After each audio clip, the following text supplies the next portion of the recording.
Good evening, everybody. I want to welcome you to this month's CMT webinar and Create Your Holiday Mindset with Physical Therapist Spin.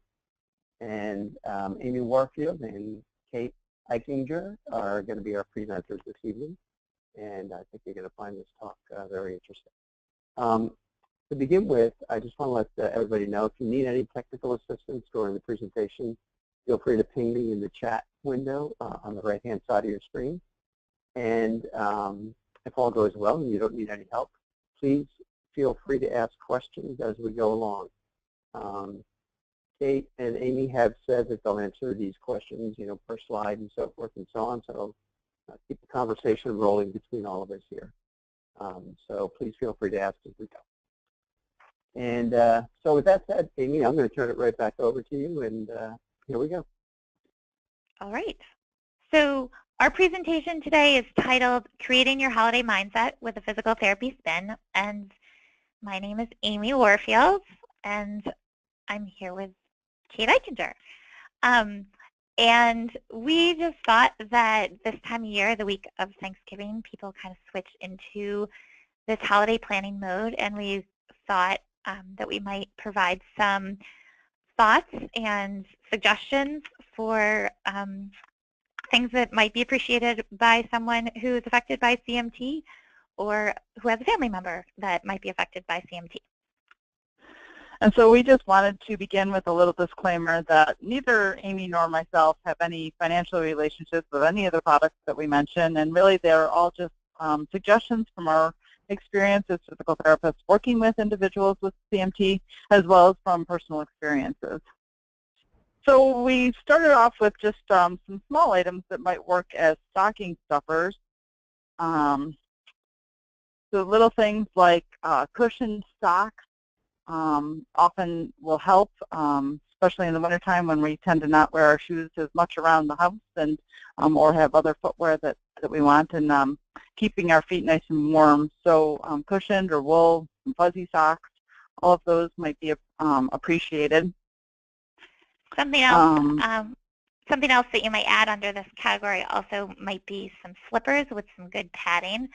They might really be appreciated, especially first thing in the morning, or by folks who maybe don't have the fat pads underneath their feet that somebody with a normally structured foot might have, or someone who might have bony prominences that could be real sore on a hard, cold floor, and the cold sensitivity is definitely there too. So slippers might be something that might really help out also.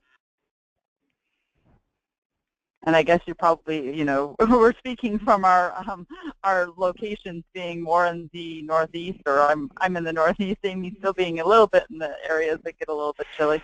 But often people have concerns or difficulty with colder temperatures. So sometimes even just those little hand and foot warmers that you can pop into gear and that will warm up might be helpful.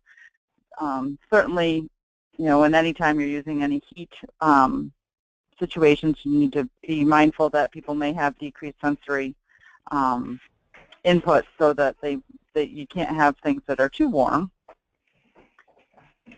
Another item that many people find useful is a button pull, and actually the picture of the one with the little piece of wood is actually a button pull and a zipper hook, just for some of those tasks, those fine motor tasks.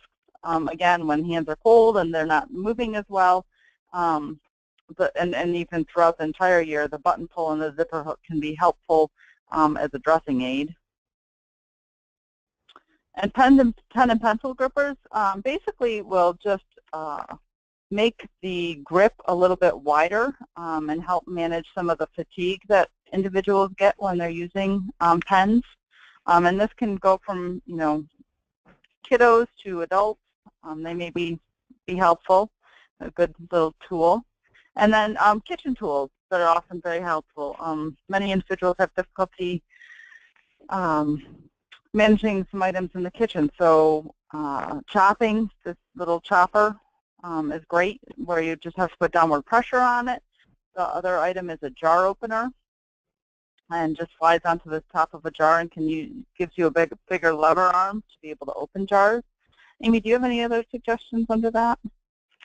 No, there's different types of jar openers that we have utilized. I know we have a couple different ones in our kitchen also that are helpful. And the other thing I wanted to add under pens and pencil grippers is there's some different types of pens also. Some are like a Y shape. You actually put the index finger over the V part of the Y to be able to write, and sometimes just a different position with your hand and giving your hand a break when writing can help with the muscle fatigue that happens there, and especially if there's any cramping that happens. So that's another thought also. Great. All right, so moving on to fun gifts to help improve children with, or to help improve balance and strength. Specifically for kids, we're going to go through some other ideas for adults also.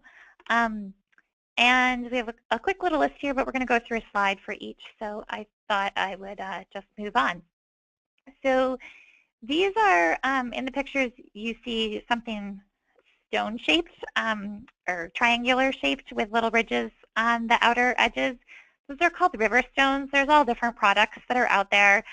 This is just one that I have stumbled upon in terms of being in different physical therapy clinics and in our living room, in fact.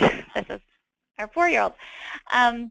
But yeah, so they are contoured on the edges. They come in different sizes and shapes. And they're great balance tools to get a child active and trying to be able to motor plan, moving from one step to the next and having the coordination and the balance to be able to do that. A balance beam is another suggestion.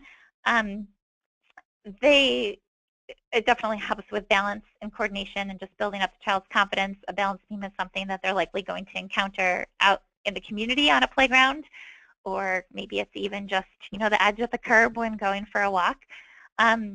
We put together a price point just based on some very brief research when we were setting up these this presentation. And the river stones looked like to be between $40 and $60. The balance beam was $30 and up. That said, I know we have one in our basement made out of 2x4s, and super simple little project that could really be helpful for a child who maybe is struggling with their balance and their confidence, and doing these skills around their peers if they have the opportunity to practice in the comfort of their own home. That might really be a great idea. Do you guys know where you can buy these types of things? Sure, there's a variety of places. For everything that we saw under the list for ideas for children, everything's available at like Amazon or a Target or a sporting goods stores for some of the more specific sports sort of things. But generally speaking, the goal is to get our kids active and having fun and enjoying some physical activity. Kate, do you have any other suggestions in terms of locations to buy? No, I mean, sometimes you see some of those specialty kid magazines or catalogs that come in the mail, and I've seen these items in those. But I don't think you have to go to that extreme to find them. I think they are pretty readily available. Agreed. Yes, as a physical therapist, and I know my brother is a phys ed teacher, like some of those catalogs definitely do come for like more like adaptive sports and phys ed sort of suggestions. And these products are definitely in there also, but as we mentioned, you know, Amazon or some general, you know, store where you can buy most things will often have these things. And like, yeah, and like Amy said, even a balance beam and sometimes just taking the, you know, 4x4 and just covering it with a thin piece of foam and then some felt over it is just a great way to, you know, kind of protect the edges, but still, you know, just something that people can make within their own environment and doesn't have to be necessarily store-bought. And same with river stones. You could create the same situation just with a non-skid bottom and some sort of thing for kids to step on. So. Absolutely. And part of why we're focusing on skills that might increase balance is even from a young age, when our children are affected by CMT, we know that balance really incorporates 3 senses, and that's your sense of vision, your somatosensory, or what you're actually like feeling through your feet, and then your vestibular system. And as I'm sure the folks listening are aware, with CMT, often there's a deficiency in the somatosensory system being able to provide that feedback in terms of where the person is in space and what, more specifically, what do they feel underneath their feet. And if that's impaired, from a therapy standpoint, we look at it and we say, well, can we put them in a situation where they have to really enhance the other 2 senses to be able to help them out? And so by challenging their balance and having them stand on a narrow base of support and be able to motor plan and going from one transition to another, that really kind of fine-tunes those other 2 senses, which then will fine-tune the other 2 senses for when they're working in situations out on the playground or in the community, and they're around their peers also. So if we can make those connections stronger, they're all the better for balance perspective from a long-term situation also. Do you have anything to add on that, Kate? No, I think that's just a great, point as far as why we would encourage balance exercises and balance activities in all individuals affected by CMT. Excellent. So moving on, again, you'll recognize a similar theme here. I am always looking for ways as a mom and as a physical therapist to get my kids active. All of them love to read and they love to play Legos, but the reality of those activities is that they're pretty sedentary during them. And so again, another suggestion might be a Pogo Stick. There are many different varieties of Pogo Sticks available. You'll see the little girl on the left side of your screen on this little squeaker red foam piece kind of connected to this rubbery post that she holds onto. And they have them, ours that we have at our house has a little foam head of a horse on it, so it looks like she's riding a horse as she jumps around. And then as you move on and they get bigger, you can see the little girl on more of a true-looking Pogo Stick, and they even have more advanced options beyond that. But really here we're looking to build strength in the legs, balance, confidence, and just get them out having fun. Again, the cost here for this little beginner one that I found, it said it was $15, and the advanced, I can't see it on my screen. Kate, can you see what we wrote for that? It's around $35. Okay, great, thanks. Sorry, that box is there. Excellent. And I think even something like this also, brings in some coordination, just overall movement of 2 different things happening, and so a coordination would also be improved in using a Pogo Stick. Absolutely. And it's just fun, too. If it's a skill that they can master and it's not something that everybody has, it's great from a confidence perspective also to be able to do that. Excellent. So moving along, if a child maybe needs a new bike based on their height or their size, or if they've never had a bike, cycling is an awesome activity that can be a lifelong sport. It'll build leg strength, confidence, and independence. The cost is dependent upon the type and the size of a bike. I wanted to include, certainly for the Pogo Stick as well as for the bike, we recommend that you have safety equipment here. A youth helmet is, I was surprised to find, as inexpensive as $15. So definitely, if you're going the bike route, try to think about including some safety gear also. But I know that cycling is something for my kids and for other children that I know affected by CMT. It's an area where they can keep up. It might take them a little bit longer to master being on 2 wheels, just because, again, those balance capabilities aren't there at the same level or as maybe some of their peers for those children who are maybe a little bit more affected. But it's an activity where once they get it, they are not weight bearing through their joints. They're not pounding on their joints. And they, like I said, they can keep up, and that's an awesome thing for kids who struggle to keep up in many other areas of fun activities. anything to add on the bike? Yeah, no, I think that's a great point, Ames, that it allows them to stay with their peers. The other thing that I would add, just from a leg strength standpoint, is cycling really pulls in a lot of important muscles, in particular the glutes and the hip muscles, that are so important in our functional day-to-day activities, as far as getting out of chairs and going up and down stairs. The muscles that we use in cycling are the same muscles that we use to do those day-to-day activities.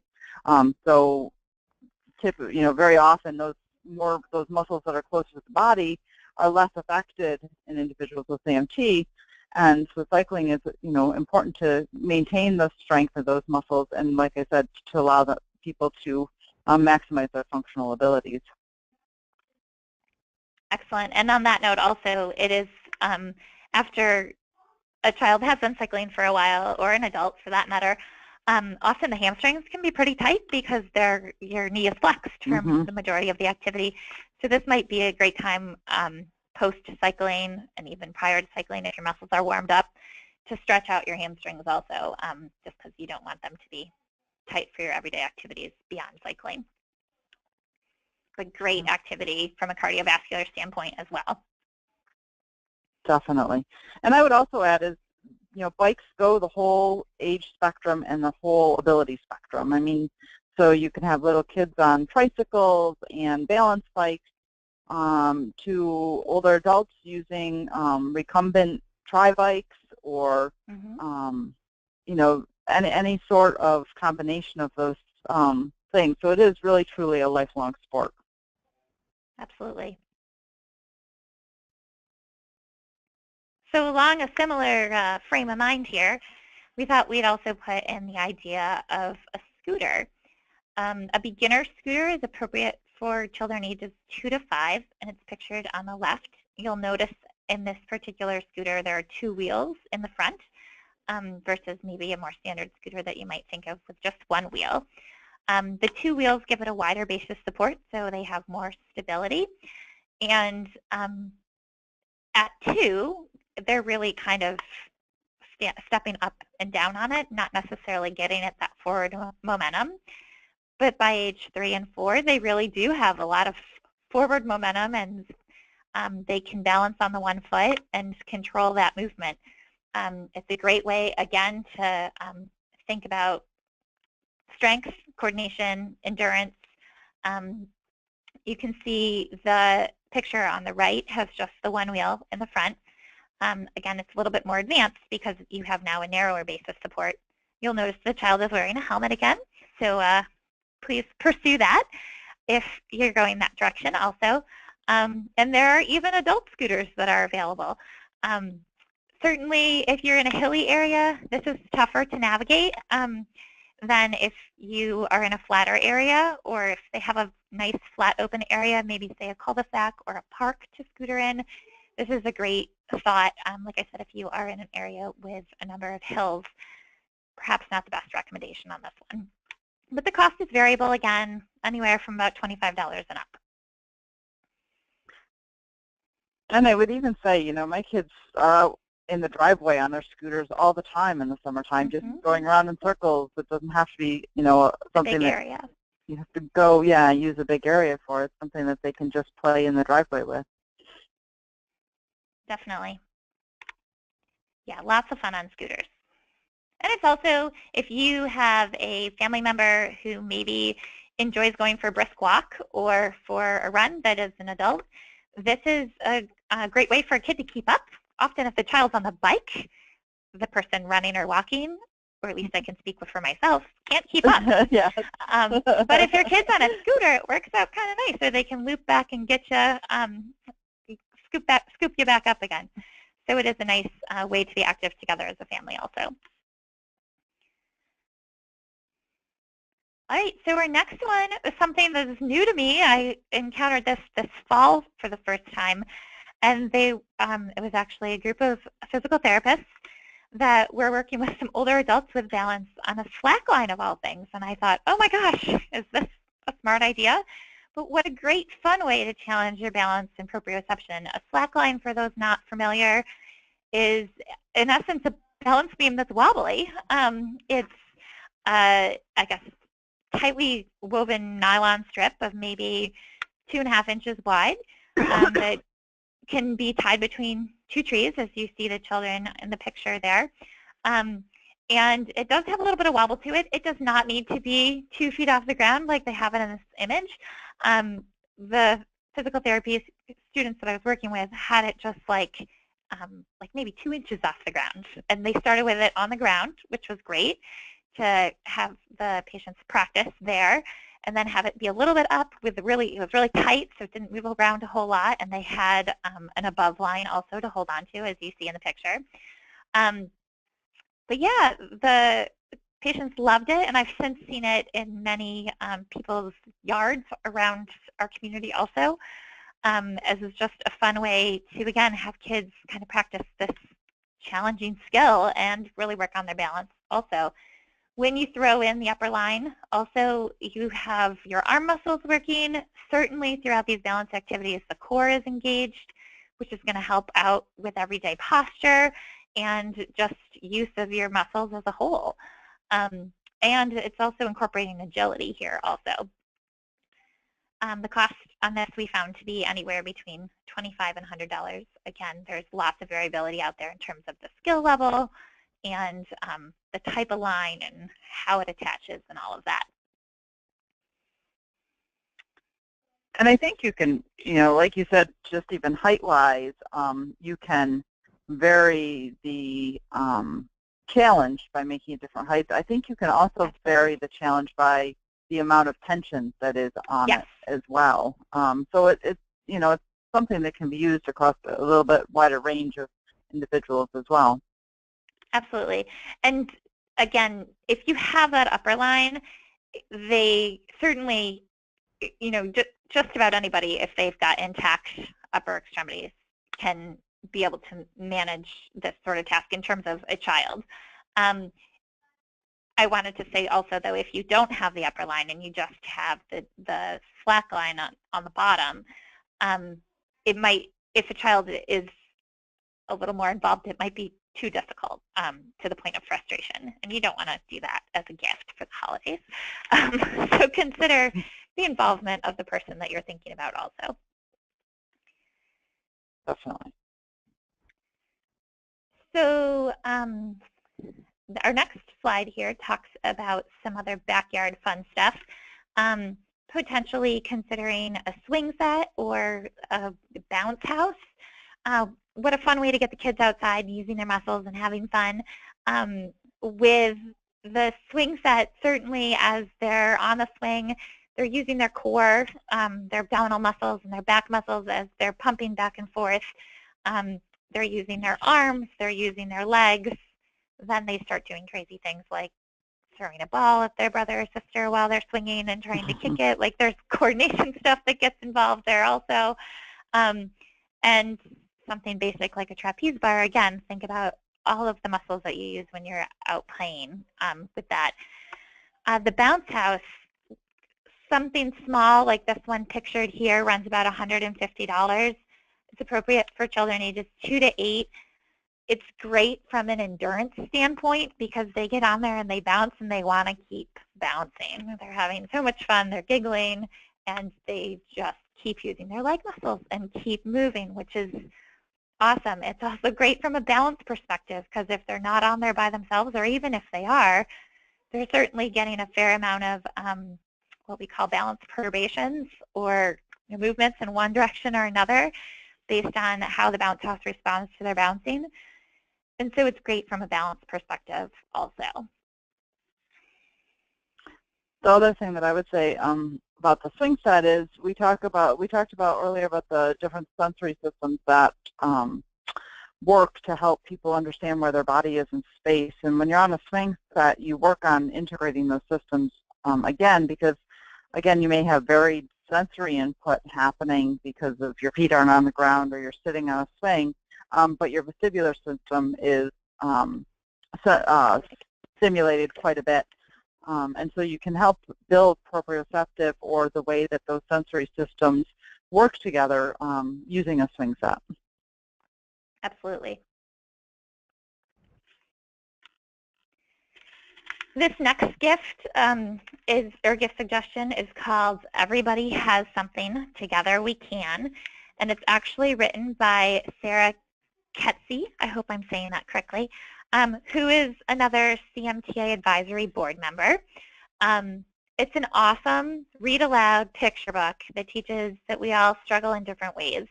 Per the back cover, promotes self-love, acceptance, and advocacy. It's $15. I found it on Amazon. Somebody gifted it to our family, and it is, I can say personally, it's a great book. Kids really understand that I might struggle because my body works a little bit different. My body at school might struggle because his brain works a little bit different. The kid that sits across the table might not have a home to live in, but there are struggles surrounding that, or there are struggles because parents are struggling with different stressors at home, and that puts stress on the child. It just talks about, in a fun sort of way, that everybody has something, but if we all work together and we care for each other, we can all make the world a better place and make everybody's day be okay.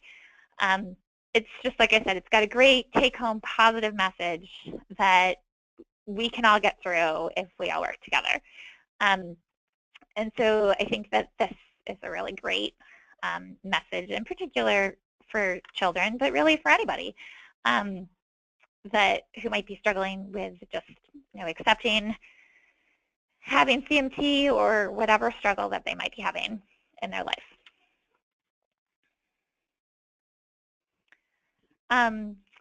The next suggestion we have is a book off of, written by the CMTA community. Kate and I each wrote a tip, actually, and so did several other advisory board members. But the book is titled 101 Practical Tips for Dealing with Charcot-Marie-Tooth Disease. As it's stated on the slide, written by the CMTA community. It's available off the CMTA website. If you go to the store tab in the upper right corner and click on publications, you'll see it come up. At this point, you can pre-order it.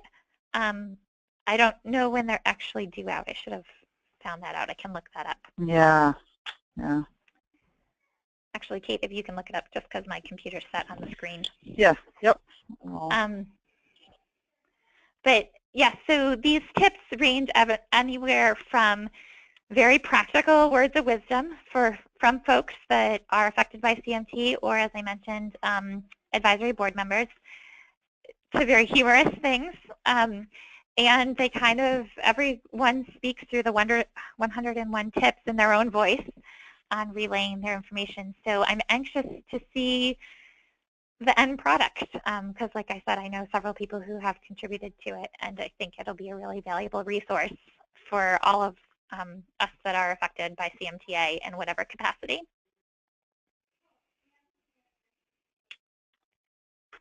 I'm having some internet challenges, so. Oh, that's okay. I can look it up on my phone. Now available. You know, it's. You carry on. Okay, yeah, it says free shipping through December 1st, so I'm thinking that it maybe is out, actually. Will start, well, no, it still says that available for pre-order, but free shipping through December 1st. So I'm not, so yes, if you want to peek. Okay, let me get back to slides here. Back to the, so switching to some activities that may be, I mean, again, great for the whole family, but also may be more in particular used by the adult population. Bosu balls are kind of a heavy plastic air-filled bladder, so dome on one side and a flat surface on the other, and they can be used either way, both either on the rocking side or on the flat side as a stable surface. They can be used in so many different ways, and there's so many different types of exercises that you can do to build core strength and work on balance or stability. And when we talk about stability, we're talking about muscles that engage at the same time as kind of a co-contraction to provide a more stable situation, and that can be important both from a balance standpoint as well as from just muscles working well together and working from a core strength or posture strength too. So Bosu Balls, they're a lot of fun, and they can be used in many different ways. A little bit more on the pricey side, and I don't think that there are a lot of different types of them. I think they're mainly made by the company Bosu, which is probably why the price is still a little bit on the higher end, and they've only been out for the last few years. But certainly used in therapy situations, but also used in health and wellness centers regularly too. Definitely. I use this a lot in the clinic, and we have also had one at home, and it is just a fun way to get in some exercise even in your own home setting. And the kids certainly enjoy trying to step on it and off it also, depending on how much air you've put in there. The firmness is variable, and so it adds some different challenges in that aspect as well.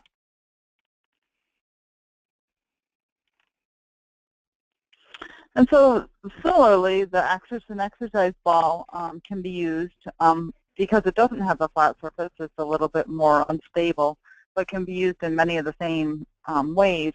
It can also be used as a chair situation just to work on posture and core strength. So people will put it in their office area or sit on it, in their living room, just working on sitting on an unstable surface to improve core strength and posture. And then certainly there's lots of different activities like sitting on a ball, lifting up a single foot, or sitting on the ball and reaching for things that can, again, just increase a challenge to make the task, challenge different systems, challenge balance, challenge strength. So it can be used, and it's also, just pretty versatile. And like Amy had said with the previous one, it's great because it's something that can be done and used in your own home environment for anything from sitting at your computer screen to watching TV to doing specific exercises with it. They do come in different sizes for different height, for people of different heights. So I think there's a pretty, average size, but then they can go up to be a little bit bigger, and again, a little bit smaller for more of the younger population as well. And again, can be filled to certain amounts of air to influence how stable of a surface they are. Something else, Katy, something else that came into my mind while you were talking about how an exercise ball can even be used as a chair, and they actually have, these chairs that have like a little bit of back support to them that are in essence a ball. There's lots of different movement chairs now also that engage the core, and one that comes to mind, just I know the brand name of it, is called a Hokki stool, H-O-K-K-I. But it has a very minimally rounded base, and it's just a stool, but it allows children as well as adults to really engage their core and think about their posture while sitting. And it might be great for, when you have to sit and pay bills for a little while, or, just get some work done, or for a child when they have to sit and do homework, allows them to, kind of be engaging their muscles a little bit more, and like I said, thinking about their core stability while doing a more sedentary task, which is only going to help to keep them stronger. But if you are thinking about the exercise ball route, I know Kate mentioned this, but definitely take into account how tall the person who will be using it is. And I'm sure if you're at, say, a sporting goods store or wherever you might be ordering it through or purchasing it through, talk to them about how tall the person is, and then what is the best size ball for that person's height. Right. No, that's a good point. Walking sticks can be fun. They can, help people get out into the community or out into, out into nature a little bit more. We all need a little bit more green time, and so being able to walk out on uneven surfaces with the help of a walking stick, and it can be anything from, a piece of wood that's found in as a stick found in the woods, or to something that someone hand makes, to trekking poles that can be bought in a sporting goods store. Any of those can work as a walking stick. And like I said, they're great to help people walk on uneven surfaces, or when people are walking longer distances and may have a component of fatigue, or walking in and navigating in crowded environments. Again, I think walking becomes somewhat of a conscious task. People have to think about where their feet are and think about their environment. And sometimes in a crowded environment, or where you're trying to navigate where you're going, it's more difficult to concentrate on your walking, and can be your walking can be a little bit more challenged. And in those situations, some extra sensory input in through the hand by using the walking stick can certainly aid individuals in maintaining a balance, or a comfortable balance, and not feeling so uneasy on their feet. In addition to providing, yeah. Go ahead. I was going to say, in addition to providing extra sensory input in through the hand, just by having a third point of contact with the ground, so you've got your feet being 1, 2, and then the walking stick is kind of your third point, you've increased the base of support provided for the person. And so if balance is at all an issue, previously the base of support was just as wide as those 2 feet were. And then when you add in the walking stick, now if you kind of draw a triangle around these 2 feet as well as the walking stick, or a circle rather, you've dramatically increased the base of support provided for the person. So that should really help also from a balance perspective. Also in a crowded environment, sometimes a stick serves as a warning sign to others around you that maybe it's not a good idea to, just carelessly bounce into that person. Or if a family is, there with little kids, that is kind of a sign for, the children also, that they don't want to just kind of run into you. So that can serve as a helpful thing in crowded environments from that perspective as well. Definitely.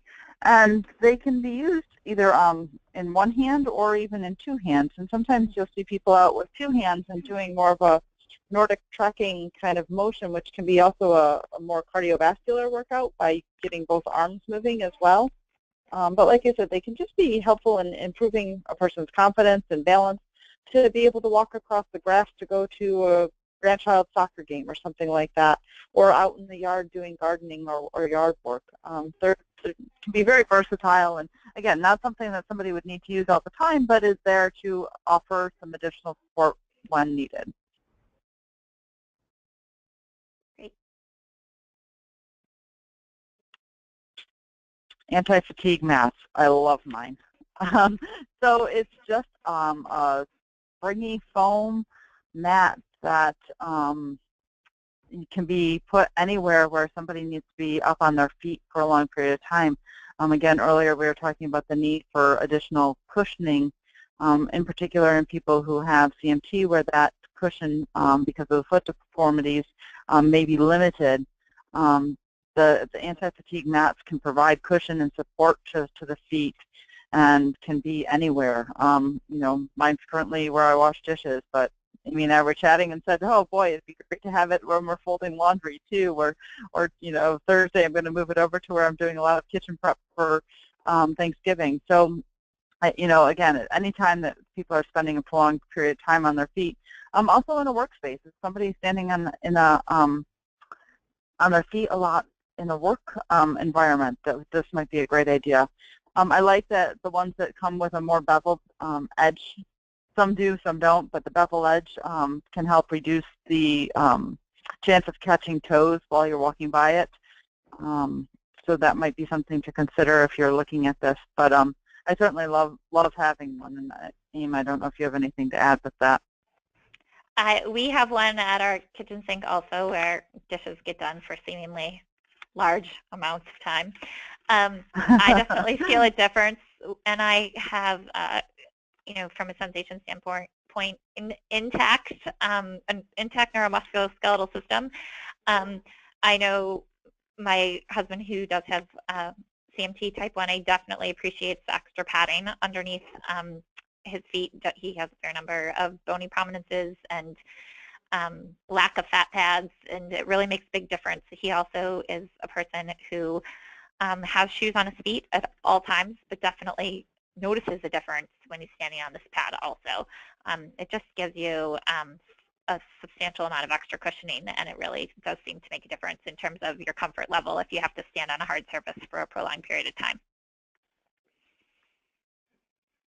And ours has beveled edges too, but quite honestly, I don't think I would buy one without, because it probably is like maybe a ½ inch in height, just because of that's where the cushioning is. And I would imagine that you would otherwise bump into it a fair amount. Right.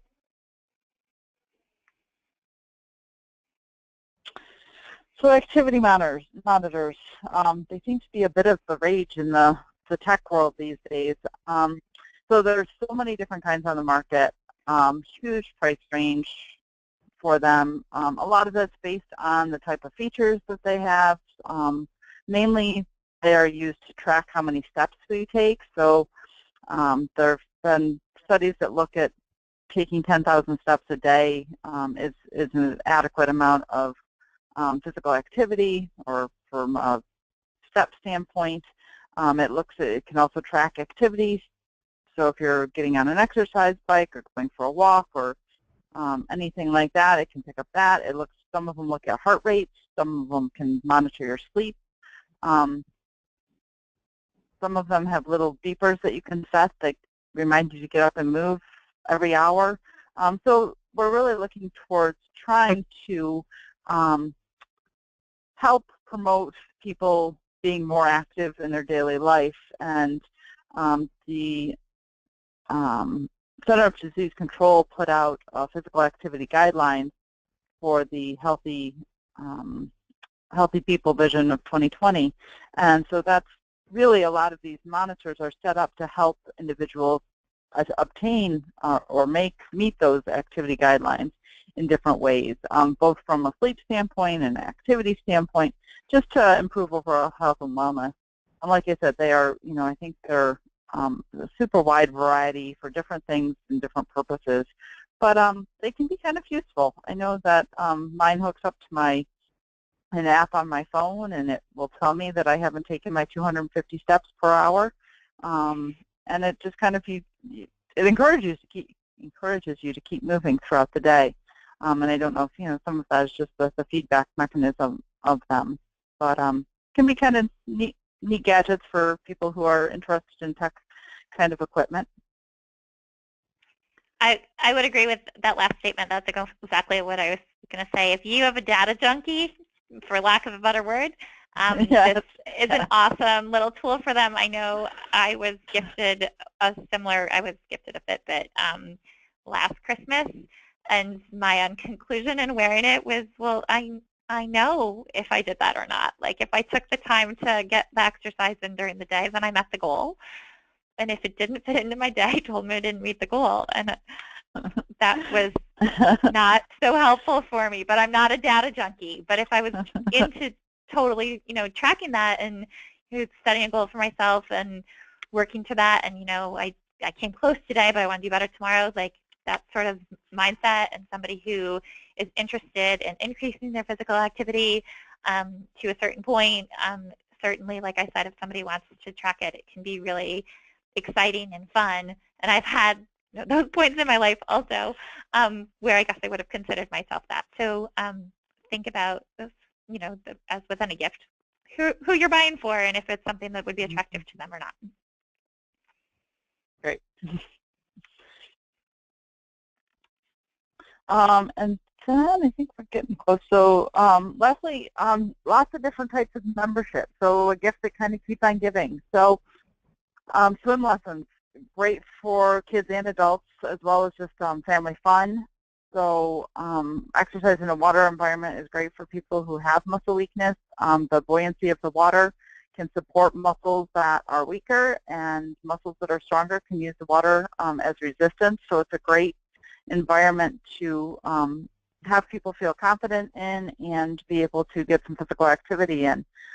Certainly the challenge can be getting from the locker room to the pool deck, and so I certainly always recommend anti-slip shoes for the pool deck, but swim lessons is a great gift for people, as well as just general gym memberships. So gym memberships can provide access to a lot of physical activity classes. So anything from Tai Chi and yoga, and there's all sorts of range of different gym classes at many different facilities.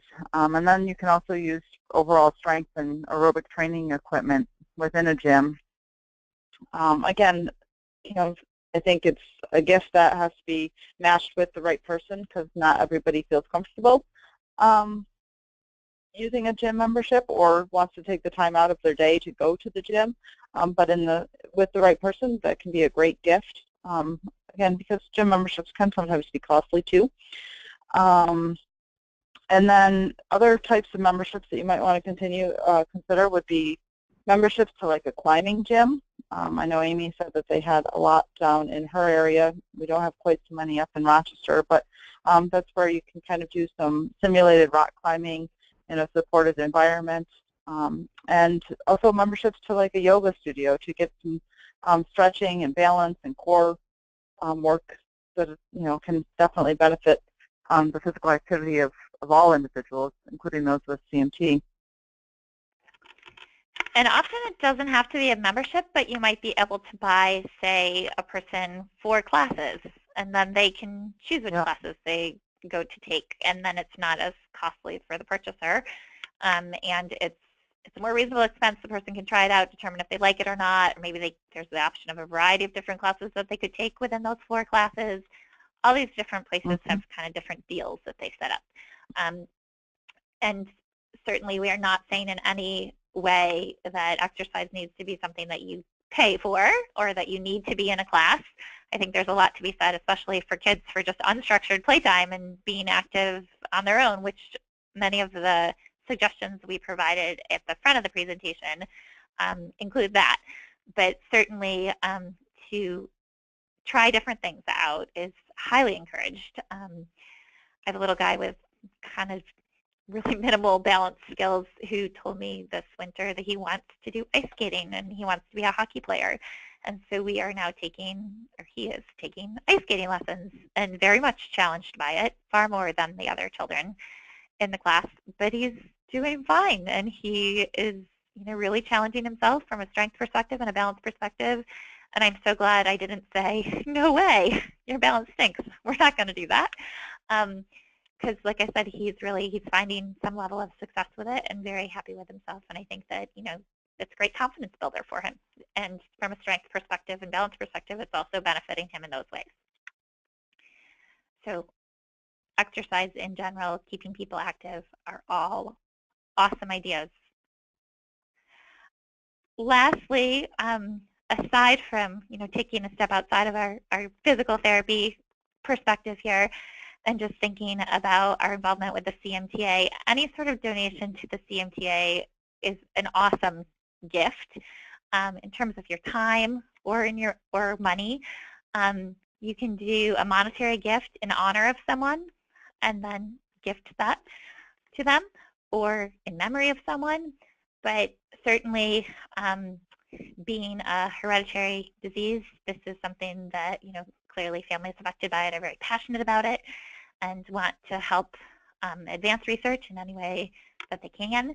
And this is a way that you can. And by giving of your time, things that I think of include if there's a fundraiser being held in your area or a support group meeting, getting involved in any way that you can to help support others is amazingly appreciated by other people who are affected in any different way. And so here's a summary of our list, kind of all pulled together. And Bob, do we get any questions during that? We had a couple that I interjected with, but there were some questions that were sent in earlier. I don't know if you were able to, sure. if you want to cover a couple of those, maybe. One of the questions I found really interesting as a person with CMT is Like, what should we look for at the gym? Because when we walk into the gym, it's like a big open, like, oh my gosh, I can kill myself here. What kinds of machines work best for, those of us with CMT? So that's always a challenging question to answer, certainly not having someone right in front of us as physical therapists trying to make recommendations. I think that the safest, most general recommendations I like to make are certainly stationary bikes are a good place to start from an aerobic standpoint. Again, just like we were talking about with the biking and cycling equipment earlier, cycles pull in a lot of the muscles that are really important in our day-to-day activities. So using a bike at the gym, one gives some aerobic training as well as strength training and endurance training for the muscles that we use for our daily activities like getting out of chairs and going up and down stairs. And then from a strengthening perspective, again, if we keep in mind or think about individuals who are affected by CMT, and we know, again, this is very general, that people have more weakness in the muscles that are farthest from their body, so in the feet, in the lower legs, in the hands, and the forearms. And again, that's not 100% all across all types of CMT, but if we go with the general rule of that, then the muscles that would be important to continue to strengthen and engage would be probably mainly the muscles that are closest to the body, because those are muscles that are going to offer some compensatory techniques. So things that work the quadricep muscles, the hamstrings, the hip muscles, the core muscles, the chest muscles, things like that. Again, working the muscles that are closer in the body, because those will be muscles that help compensate for the weakness that is further away. And again, those are just super general recommendations. And you certainly could work with a physical therapist in establishing an exercise program to do at a local gym, and checking in with them to help match what an individual's particular limitations are and make an individualized exercise program recommendation versus the very big general comments that I've made. Amy, do you have anything to add? Other aerobic sorts of activities that I was thinking of might be, again, depending on how safe you feel getting on or off, an elliptical might be a good option. Also, a treadmill, if walking is something that you're comfortably able to do. Maybe you can hold on. Kate mentioned a stationary bike, but maybe something such as a spinning class might be a good option for you also. Again, regarding lifting, we don't want to do any like max lifting where you're really sore afterwards. You want to take everything in moderation. And certainly I think the take-home point really should be, a great outpatient goal for a physical therapist is to get you on a safe exercise program so you can continue it on your own. And if you've got a gym membership, can that physical therapist work with you on identifying what is a great exercise program to start off with, and how do you progress it once you feel like you're able to really conquer that exercise program at the level that it's established. What's a safe progression and where do you go? And an individualized set of guidance is able to be provided by a physical therapist who can see you and evaluate you and determine what areas are weak due to the muscle actually not being innervated versus what areas are weak due to what we call disuse atrophy, or the muscles are otherwise neurologically intact. They have the message coming from the nerve down to the muscle when the brain says go, but they're not strong because we haven't used them. And so, like I said, we call that disuse atrophy, and that's more of those proximal muscles. And so that's the muscles that are closer to the body, as Kate was referring to. And so how do we, identify those particular muscles that are weak and then find an appropriate exercise for you at the gym, if that's your place where you choose to exercise, to target that.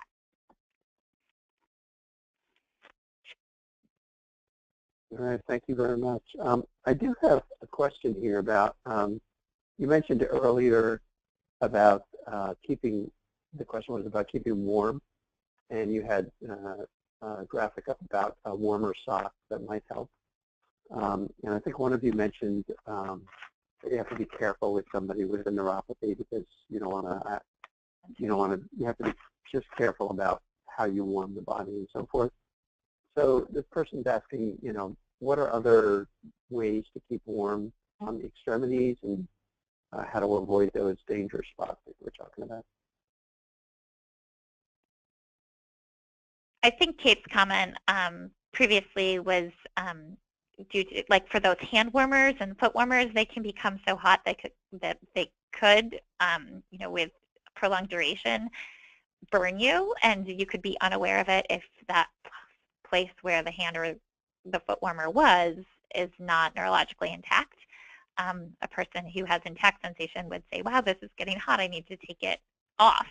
But if that sensation isn't there, then that becomes dangerous.